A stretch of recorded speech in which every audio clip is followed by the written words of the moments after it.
राम राम बे मेरी सारी माता बहना ने। आज आप तो वे सामन का एक बहुत प्यारा भजन सुनाओगे भोलेनाथ का। भजन पसंद आ जाए सारी बे लाइक करियो, शेयर करियो और अपना चैनल ने सब्सक्राइब करियो बे। सारी बात बहुत प्यारा भजन है बे, सारे बे पूरा सुनियो भजन ने। भजन कैसा लगा कमेंट करके जरूर बताइयो बे। भोलेनाथ की जय हो।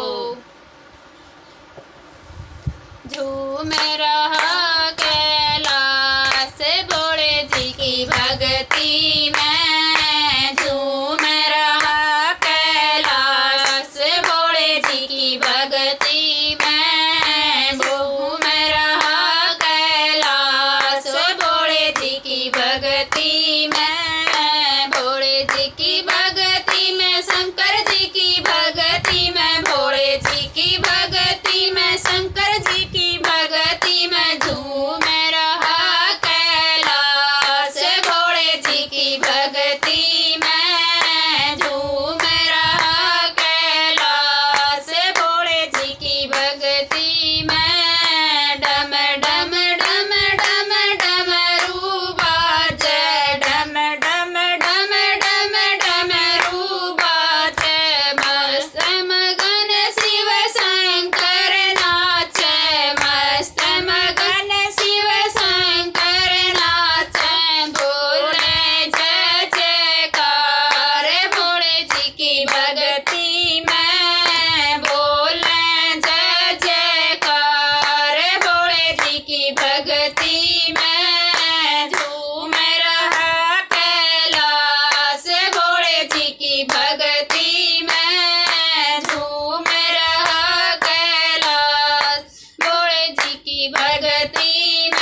शंकर तेरी भगती में। राम राम। राम राम।